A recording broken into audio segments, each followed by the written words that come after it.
One night, you sit down to watch a movie you've been wanting to see for weeks. The lights are off, the room is quiet, everything is ready. 5 minutes pass.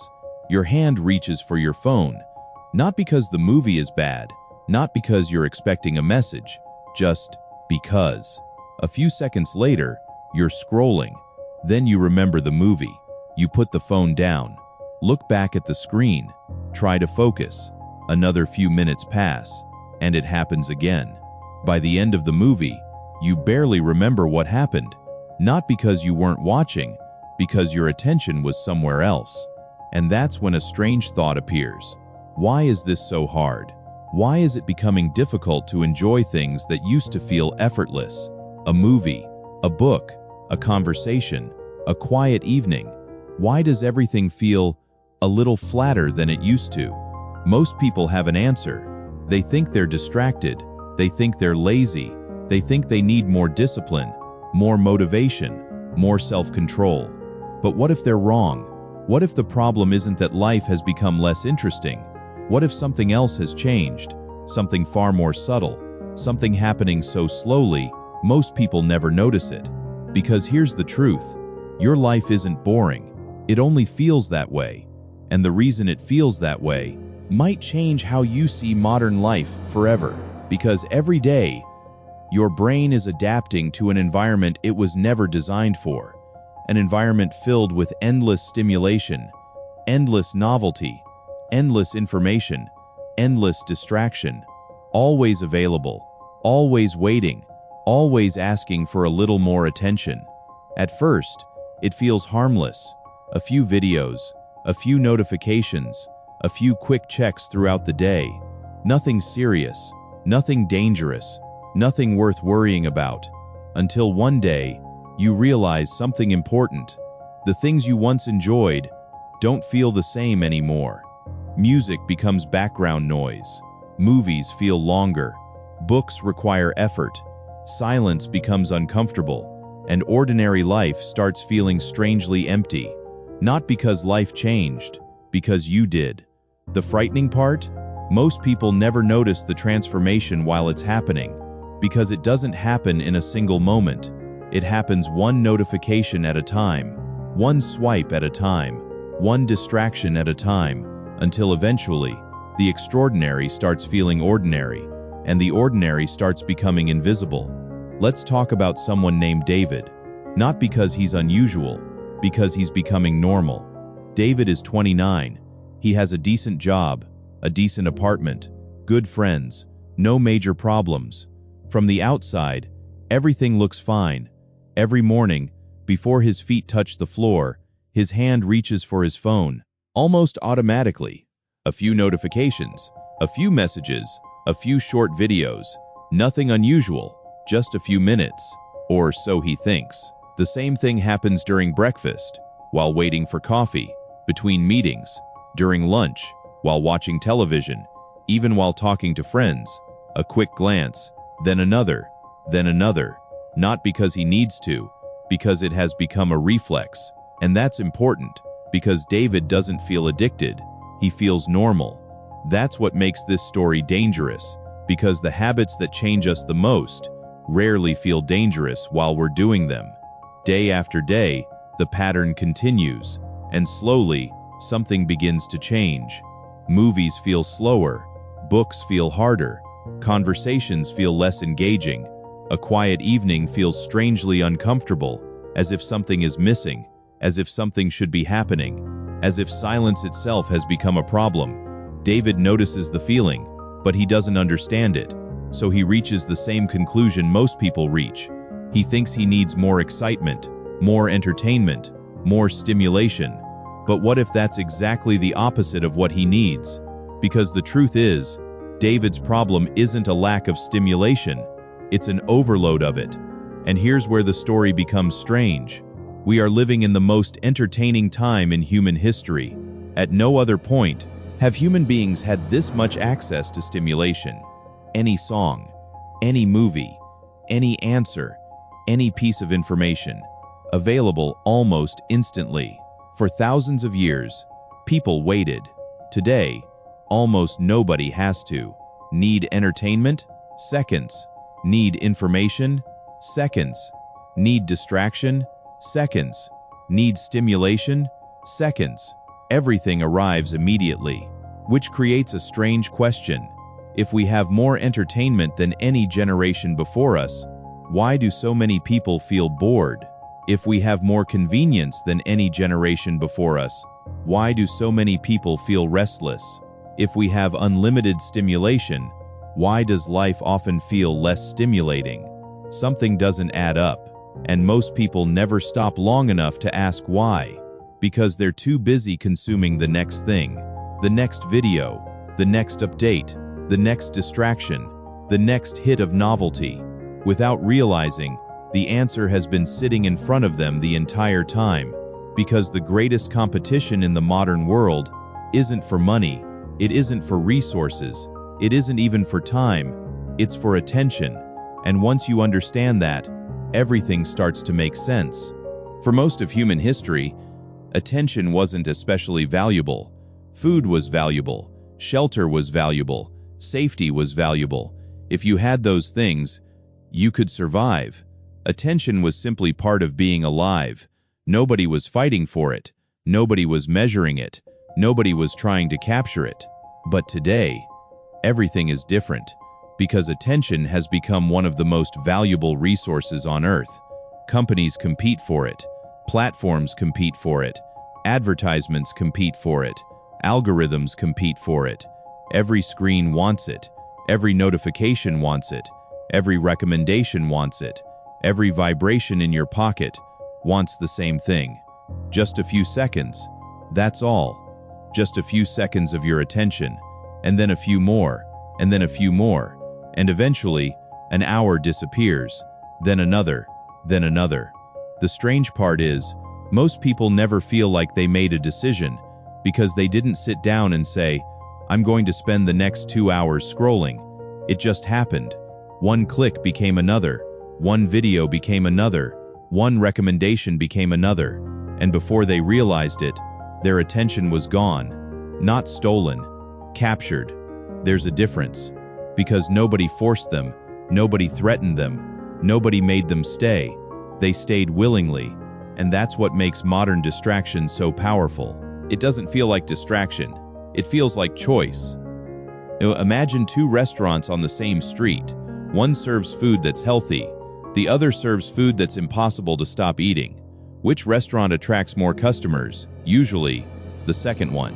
Not because people are irrational, because human beings naturally move toward things that grab attention. And the internet learned that lesson a long time ago. Over the years, platforms became smarter, recommendations became smarter, feeds became smarter. Everything became better at answering one question. What keeps people engaged? Not fulfilled, not happy, engaged. Those aren't always the same thing. Something can hold your attention without improving your life. Something can keep you watching without making you feel better. Something can occupy your mind without helping it grow. And yet, if it captures attention, it succeeds, because attention is the currency. Attention is the product. Attention is the business model, which means every company is competing for the same thing: a limited resource, your focus, your awareness, your mental energy, the very thing that determines how you experience life. Now, here's where the story becomes uncomfortable, because most people assume they control their attention, and sometimes they do. But think about yesterday.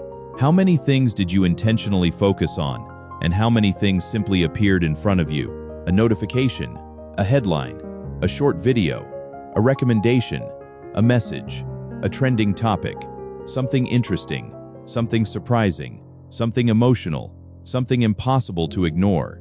One after another, all day long, every single one, competing for a place inside your mind. And over time, that competition starts changing something. Not your phone, not your schedule, your expectations, what feels interesting, what feels exciting, what feels worth paying attention to. Without realizing it, your brain starts adapting to a world where something new is always available. A new video, a new post, a new message, a new distraction, a new reward. always one swipe away. And that's where things begin to change. Because once the brain gets used to constant novelty, ordinary experiences start facing a problem. They're competing against something they were never designed to compete with. Infinite stimulation. Think about reading a book. A book asks for patience. It asks for focus. It asks you to stay with one idea long enough for it to develop. Now compare that to a feed. The feed never asks for patience, never asks for commitment, never asks you to stay. The moment something becomes boring, you move on, immediately. No waiting, no effort, no friction, just something new, then something newer, then something newer again. At first, that sounds like freedom, but every freedom creates a trade-off. And this trade-off is easy to miss, because while the world becomes better at capturing your attention becomes worse at staying still. While the world becomes better at providing novelty, ordinary life becomes less capable of competing with it. And slowly, almost invisibly, your baseline begins to move higher and higher and higher, until one day, the things that once felt engaging start feeling slow, not because they changed, because your expectations changed. This is exactly what happened to David, but David didn't know it. He thought he needed more motivation, more discipline, a better routine, a stronger mindset. What he didn't realize was that he was trying to solve the wrong problem, because the issue wasn't effort, the issue was attention. Most people think dopamine is pleasure. That's what we've been told. You enjoy something, your brain releases dopamine, you feel good. Simple. Except, that's not the whole story, because dopamine isn't just about pleasure. Very often, it's about anticipation, the possibility of pleasure, and that difference changes everything. Think about the last time you unlocked your phone. Why did you do it? Not the practical reasons, not because you needed directions, not because you had work to do. The other times, the random times, the automatic times, the moments when your hand reached for your phone before you even thought about it. What were you looking for? A message? Maybe. Something interesting? Maybe. Something exciting? Maybe. The truth is, most of the time, you weren't looking for anything specific. You were looking for possibility. The possibility that something good might be waiting. A funny video, an important message, a surprising piece of news, a moment of excitement, a tiny reward. Maybe. And that maybe is incredibly powerful. Imagine standing in front of a slot machine. You pull the lever. Nothing. You pull it again. Nothing. Then suddenly, you win. Not a life-changing amount, just enough to keep you interested. So you pull again, and again, and again. Why? Because uncertainty is addictive. If rewards arrived every single time, the experience would become predictable, boring.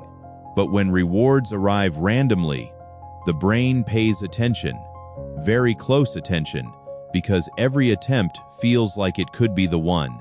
Now think about your phone. A notification, a message, a comment, a recommendation, a new video, a new post. Every time you unlock the screen, you're checking for a reward. Not always a big reward, just something interesting, something unexpected, something worth seeing. Most of the time, there's nothing special waiting, but occasionally, there is, and that's enough.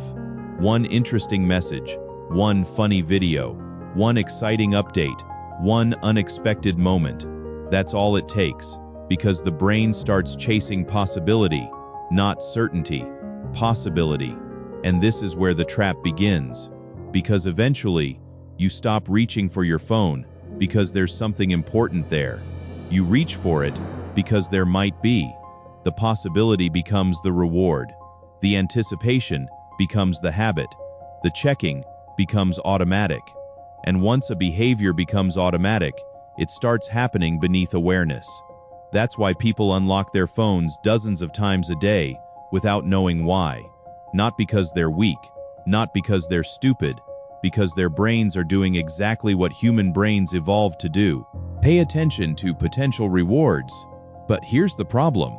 The modern world has learned how to use that system very well. Every notification, every recommendation, every endless feed, every autoplay video, every "you might also like," all designed around the same principle: keep the possibility alive, keep curiosity alive, keep anticipation alive, because as long as anticipation exists, people keep coming back. Now imagine what happens when this becomes your daily environment, day after day, month after month, year after year. Your brain starts expecting novelty, expecting stimulation, expecting something new, all the time. And once that expectation becomes normal, ordinary life starts feeling different. A book can't compete, a walk can't compete, silence can't compete, a conversation can't compete. Not because those things became worse, because they're competing against an endless stream of novelty, a stream that never stops, never slows down, never runs out, and slowly, without realizing it, something begins to happen. The extraordinary becomes ordinary, the exciting becomes normal, and the things that once brought genuine enjoyment start losing their impact. Not all at once, not dramatically, just a little, then a little more, then a little more. This is exactly what happened to David, and maybe it's happening to millions of people right now. People who believe they need more excitement, when what they actually need is less stimulation. Because the biggest problem isn't that we're surrounded by rewards. If this video made you see your attention differently, take a moment and think about someone who needs to hear this. Then share it with them. And if you're interested in understanding the hidden forces that shape behavior, motivation, focus, and modern life, subscribe. Because this video wasn't really about phones. It wasn't really about social media. It was about something much deeper. The